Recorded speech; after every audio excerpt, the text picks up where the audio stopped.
Hello guys, this is Soxy Mendoza again at welcome sa aking YouTube channel. So, palambing naman, paki-like and subscribe at para naman sustain natin ang channel na ito. Okay.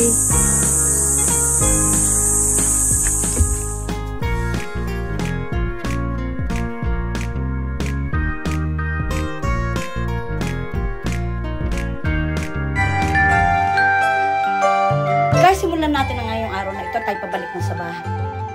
Good morning guys, this is Soxy Mendoza again at maaga tayong gumising at 6:30 nagising tayo at nagpapasalamat tayo at meron tayong very peaceful night. So, ngayong umagang ito ay pumunta tayo sa palengke at exactly 7 o'clock at bumalik tayo dito sa bahay 8 o'clock. So, tingnan natin kung ano-ano nabili natin sa 1,100 pesos.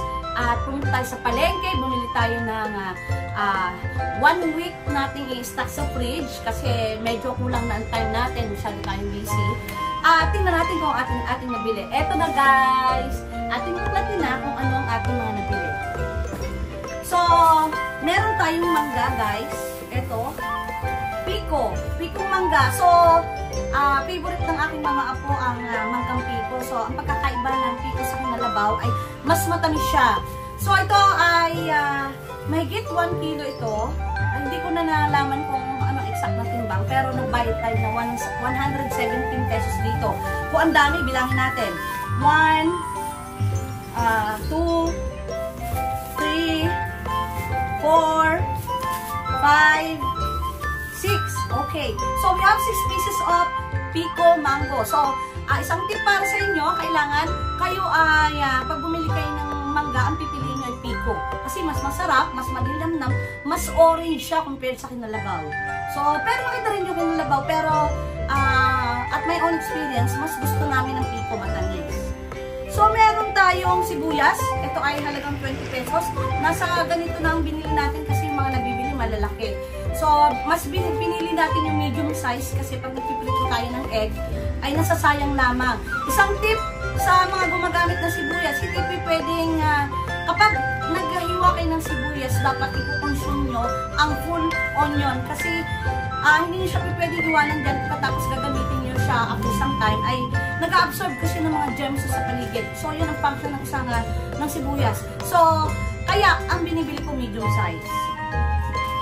So, meron tayong ganito. So, ito ay worth 120 pesos. Medyo mahal ang broccoli. So, lagi tayong bumibili nito kasi favorite natin ito, antioxidant. At, okay, ano pa ba mga nabili natin? Oh my God! Gusto ko. Meron tayong 6 na egg. So, ilagay na natin. So, it's a medium size, medium to large. So, ang halaga nito ay 850 pesos. 850 per piece. So, yun, 6 lang binili natin guys para manatiling fresh ang ating ilalagay na natin dito. So, actually guys, ay ayoko na maglalagay ng egg sa fridge kasi feeling ko kasi madumi siya dahil ng siyempre, galing palengke or whatever. So, ang ginagawa ko, in a tight container na lang sa ako nalalagay dito. Binabalutan ko pa yan ng plastic, guys. Para hindi siya humawa sa mga pagkain natin dito. Okay. So, guys, meron tayo dito na tahong. Ang kilo ng tahong ay 140 pesos. Pero kalahati lang binili natin. Alam niyo naman, bawal ang ganyan sa atin, sa uric acid.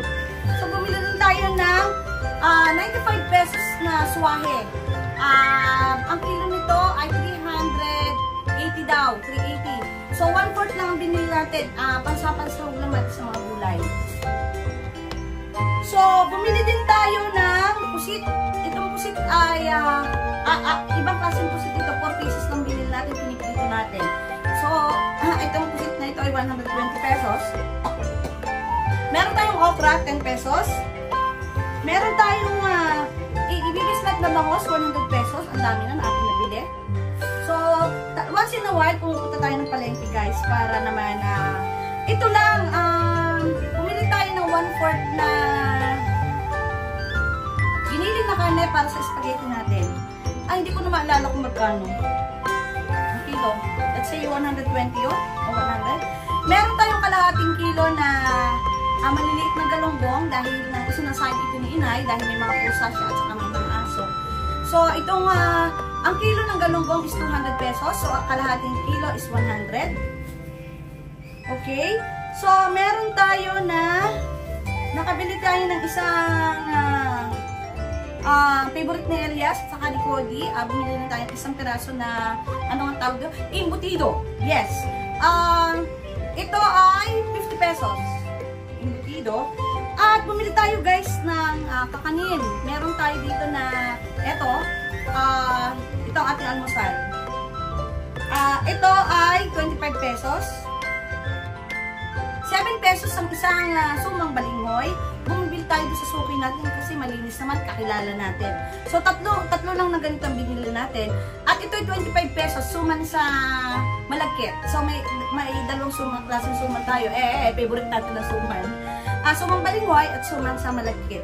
So, all in all, ito guys, ang napamili natin ngayong araw na ito. At it's enough for the week. So, dumating tayo dito ng 8 o'clock. Sumakay tayo ng tricycle. Nagbayad tayo ng 70 pesos. Wala tayong caralus. Papara ka lang ng tricycle. Bababa ka dyan sa National Highway. Presto! At nandito ka na sa bahay. May taga-drive ka pa. So, I find it more cost-efficient and mas okay sa akin na nagpo-commute na gano'n. Pwede din naman tayong meron tayong service kapag tayo nag-deliver. Kaya lang ay mas okay sa akin yung nagko-commute sa tricycle kasi hindi ko na kailangan maabala pa ng tao. So guys, thank you so much. Paki-like at paki-subscribe ng ating channel. Ilang hours na lang guys at mamonetize na tayo. Kaya hala, paki-like at paki-subscribe. Pwede rin po din tayo mag-send ng DM sa akin. Pwede rin sa dun sa ating description down below, pwede kayong mag-comment doon. At pwede rin kayong magpag-guide or whatsoever, anything. Thank you so much. This is Soxy Mendoza. Magandang umaga po.